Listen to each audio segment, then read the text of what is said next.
Hey guys, so I'm gonna dive right into it because I just feel like this could get really long and I don't want to do that to you. My hair journey was a struggle, um, simply because I was not a girl that just wanted to do hair. I wasn't passionate about it. I was never that girl that was like playing with everybody's hair. I toyed with it a little bit and I talked to my parents about it, but they were like, absolutely no. You're too smart for that. So I believed them and I made them happy. And I went to a 4 year college and I just was going, I think, for psychology. And I was just like, no, this is not for me. And it literally wasn't because I was a bad student, it was just like, I hated it. I didn't like school. So I went back to the whole hair thing. My aunt had done hair, my cousin, and a good friend of mine had done hair.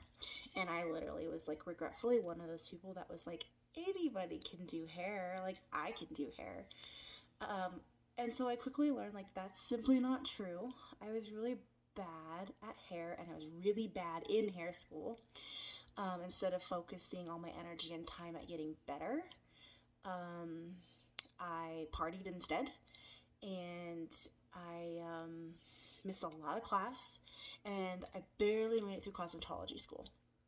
And I remember getting done and thinking, like, wow, you were so bad, like, you're not good. And I was specifically not good at hair cutting. Like, I just wasn't good. So I remember talking to my aunt, and she was a barber instructor at the time, and she was like, hey, do barbering. It's only 7 more months because you have your COSI license, and I'll teach you everything you need to know, and you can really fine tune your hair cutting. And I would say that that did help me a lot. Regretfully, though, I just kind of got in with a really bad crowd in barber school and made like super bad decisions to the point where like my family stopped talking to me and a lot of sketchy things were just like happening to me. And I just realized like these are not your people. And I knew I needed to get away from that crowd. So I pushed through and I got through barber school. I only had a couple of months left and I just kind of distanced myself from everybody. And I remember getting done and thinking, like, I still don't love hair. And I just think it was mostly because I wasn't good at it or I didn't think I was, and it really wasn't my passion from the get go.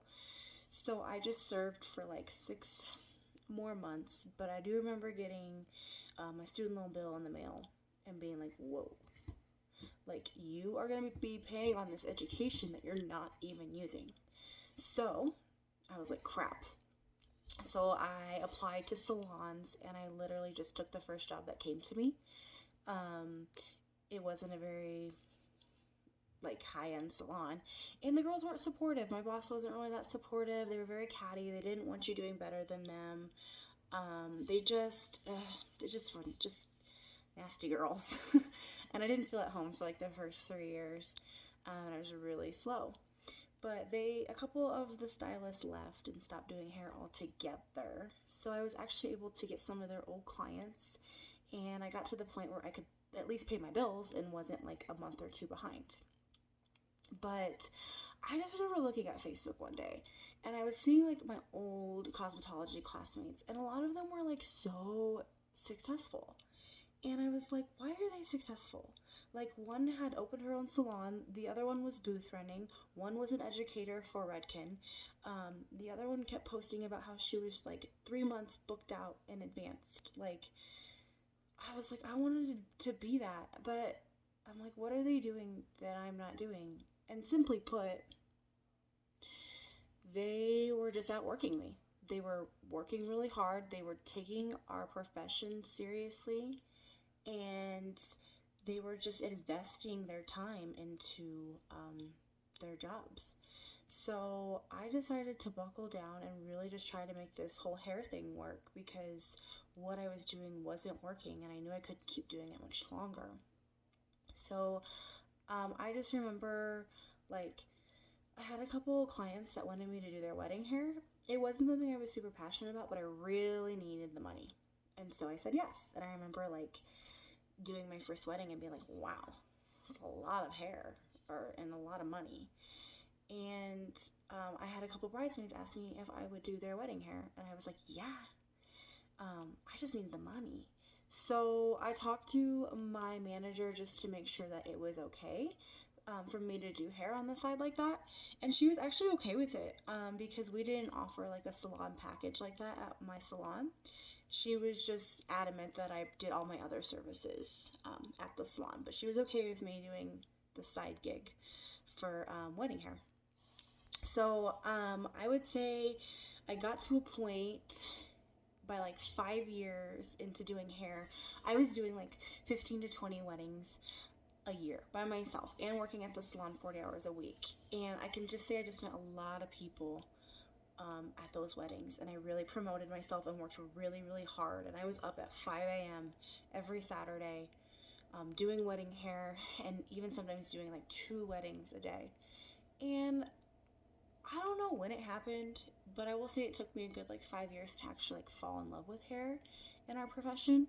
And I think it was just like one day I was looking at my books and seeing how full they were, and I was like so proud of myself. I didn't think I'd ever get there. And I knew that I had built it by myself. Like I did that. And so I was just like super proud. And so for the next 3 years, I loved what I did. I was double booking and just doing tons of weddings, and I was happy. So within those last 3 years, Chris and I started to travel a lot more. I love traveling. It's a huge passion of mine. And Colorado was always on the list to travel. Like, we loved Colorado. We loved Estes. We loved hiking. And every time we came here, Chris was like, we're gonna move here. And I'm like, yeah. But I didn't take him seriously. And I didn't want to move. I had worked too hard to build up my clientele that I didn't want to leave my income. I spent so many years being uncomfortable that I did not want to be uncomfortable again. So he begged me for like 3 years to move here, and the answer was always no on my end. So one day, without my knowledge, he applied for a job, got an interview, and did that interview, got a job offer, and accepted that job offer in Loveland. And he kind of just like sprung it on me simply because he knew I'd shut it down if he had told me about the interview. And so I was like super upset. He was just telling me he wanted to move and he was going to move and he hoped that I would come with him. So naturally, my first response was like, no, not leaving my clients. So I just knew like at that point, like it was probably it for him and I, only because like long distance only works for so long. But he just really wanted to make this work and didn't want to give up on us. So he made me a deal. He was like, come to Colorado for 1 year. If you don't like it, we will move back to Nebraska. And he had researched salons and saw that like people charge $200 to get their hair colored here. And I always wanted to charge that, but I just didn't know how to. I knew I wanted to, but I just didn't think I could do it with my existing clientele. So I knew deep down in my heart, like, this is your chance to start over. Be the stylist that you always wanted to be, knowing what you know, knowing what you want, what you don't want. It's like the perfect thing to try. So I did it, and I interviewed at like 5 different salons. Truth be told, I had already accepted a job offer at a different salon. But I knew I still wanted to go to Studio B for the interview and just like check it out. The brand really caught my attention, and I knew that it was top 200 salons in the nation, so that spoke volume in itself. But I just didn't know what this apprentice program was. I didn't know if it was for me. And this sounds super corny, guys, but this is the truth, and this is what happened. I remember sitting in the waiting area and watching you guys work, and I was only waiting for like 3 to 5 minutes, and literally, you guys are the people that sold me just by watching you work. You guys work with such integrity and professionalism, and you all are so beautiful. I think I remember watching Casey and watching her work and how she interacted with her guest, the way she carried herself. I was just so enamored by her, and I literally was like, I want to work here. And I hadn't even spoken to Sue yet. So I spoke with her, fell in love with her, totally sold me on the whole thing. Like, I was like, yes, this is it. So I did the apprentice program. I will truthfully tell you guys, I love our apprentice program. It's amazing. it was very hard on me. Simply because I had a lot of habits that I needed to break, and they're not easy. And they warned me of that, but I wasn't ready for it. And it was very humbling. And just to be around so many girls that were so amazing, it really, like, showed me, like, there's a lot of things that you need to work on. But I'm so glad I did it. It was so worth it. And you guys are so supportive, not only professionally, but like even in like our personal lives. A lot of you know that I'm a caregiver full time for my father-in-law. Um, I wouldn't have it any other way. I love him, but it can be hard at times. It can be super hard. So it feels so great, like knowing that I have a place to go to that's safe and that supports me and just really like pushes me to be the best stylist I can be. I've been putting out the best work I've ever done, and so I'm super proud of that. And I can truthfully tell you guys, if it wasn't for you, I probably would have moved back home already. Like, probably.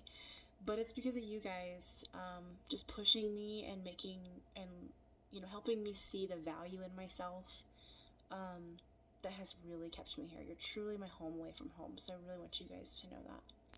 So with that being said, thank you for being amazing and keeping that culture just so strong. I am going to nominate Callie next, and I want to hear from Sue. Let's hear what you guys have to say. Thanks, guys.